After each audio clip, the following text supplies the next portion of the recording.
Adventure tourism, culture tourism, eco tourism, medical tourism, wildlife tourism आदि जैसे पर्यटन के कई प्रकार हैं।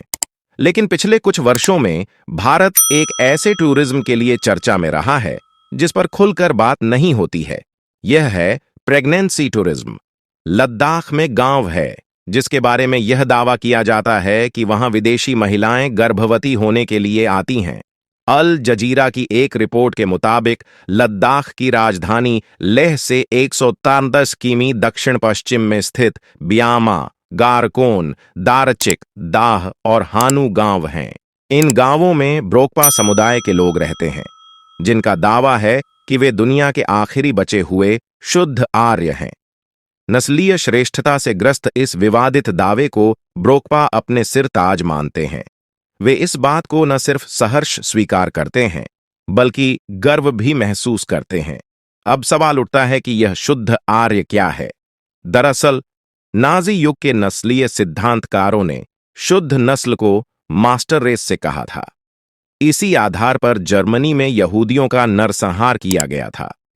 मास्टर रेस वालों की कथित खासियत यह मानी जाती है कि वे लंबे होते हैं, गोरे होते हैं, आंखें नीली होती हैं और जबड़े मजबूत होते हैं।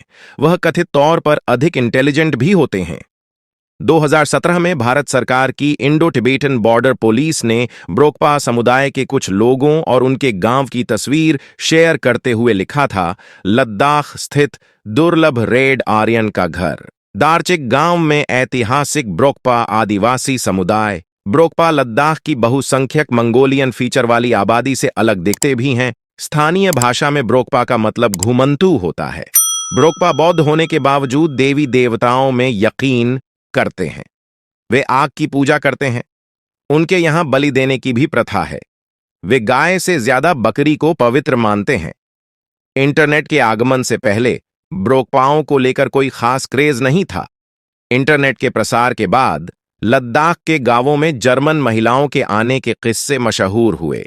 बताया जाने लगा कि जर्मन महिलाएं शुद्ध आर्य बीज के लिए ब्रोकपाओं के गांवों में आती हैं।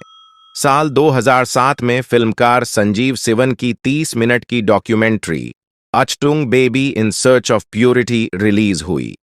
डॉक्यूमेंट्री में एक जर्मन महिला कैमरे पर स्वीकार करती है कि वह शुद्ध आर्य शुक्राणुओं की तलाश में लद्दाख आई है। डॉक्यूमेंट्री की शूटिंग सिवन के लिए बिल्कुल भी आसान नहीं थी। एक भारतीय कर्नल की मदद से उन्होंने लेह के एक रिसॉर्ट में ब्रोकपा आदमी के साथ छुट्टियां मना रही एक जर्मन महिला का पता लगाया। जिस व्यक्ति के साथ जर्मन महिला छुट्टी मान रही थी वह दारचिक कथित रेड आर्यन विलेज का रहने वाला था।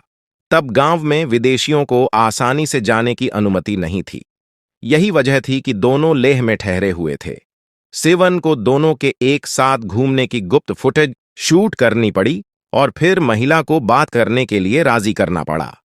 ब्रोकपा समुदाय के व्यक्ति को इस बात से कोई फर्क नहीं पड़ रहा था कि उसकी वीडियो बनाई जा रही है। डॉक्यूमेंट्री में महिला बताती है कि एक आर्यन बच्चे को जन्म देने के लिए इतनी दूर यात्रा करने आने वाली पहली जर्मन महिला नहीं है और ना ही आखिरी। वह बताती है कि कैसे इस प्रेगनेंसी टूरिज्म के पीछे एक पूरा ऑर्गेनाइज सिस्टम काम कर रहा है, लेकिन वह इस बारे में विस्तार से बताने से इनकार करती है। वह कहती है कि मैं जो कर रही हूं यह गलत नहीं है। मैं जो चाहती हूं उसके लिए पेमेंट भी कर रही हूं। सिवन की डॉक्यूमेंट्री में जर्मन महिला ने न केवल उस व्यक्ति को उसकी सेवाओं के लिए भुगतान किया था, बल्कि वह इतनी दयालु थी कि वह उसके परिवार और बच्चों के लिए उपहार भी लाई थी। ब्रोकपा आदमी इस चीज से खुश था। वह कहते हैं, मेरे पास खोने के लिए कुछ नहीं है। मैं यह काम करता रहना चाहूंगा। एक दिन मेरे बच्चे मुझसे मिलने आएंगे और मुझे जर्मनी ले जाएंगे। डॉक्यूमेंट्री में जर्मन महिला का चेहरा नहीं दिखाया गया है। हालांकि ब्रोकपा आदमी को आसानी से पहचाना जा सकता है। वह कारगिल जिले के दारचिक गांव का रहने वाला है। उसका नाम त्सेवांग लुंडुप है। इस डॉक्यूमेंट्री से इतर बीबीसी ने अपनी ग्राउंड रिपोर्ट में एक ब्रोकपा दुकानदार के दावे को दर्ज किया है। दुकानदार का दावा है कि कुछ साल पहले उससे एक जर्मन महिला मिली थी। दोनों साथ में लेह के होटल में रहे थे। गर्भवती होने के बाद वह जर्मनी वापस चली गई। कुछ साल बाद अपने बच्चे के साथ मिलने आई। जाहिर है ब्रोकपाओं के दावे का कोई वैज्ञानिक प्रमाण नहीं है, उनकी कोई डीएनए जांच नहीं हुई है। सिर्फ लद्दाखी संस्कृति से अलग होने की वजह से उन्हें शुद्ध आर्य नहीं माना जा सकता है। वे केवल अपनी शारीरिक बनावट और अपने शुद्ध आर्य होने के बारे में विरासत में मिली कुछ कहानियों, लोक कथाओं और मिथकों के आधार पर शुद्ध आर्य होने का दावा करते हैं। ब्रोकपा लोगों के दावे किसी भी वैज्ञानिक प्रमाण या विश्वसनीय इतिहास द्वारा समर्थित नहीं हैं, लेकिन फिर भी वे अपने दावों के साथ मजबूती से खड़े हैं। दूसरी बात यह कि आर्यों को लेकर इतिहास भी बटा हुआ है। इंडियाना के डेपॉव विश्वविद्यालय में मानव विज्ञान की एसोसिएट प्रोफेसर मोना भान मानती हैं कि प्रेगनेंसी टूरिज्म जैसी कहानियां गढ़ गई हैं।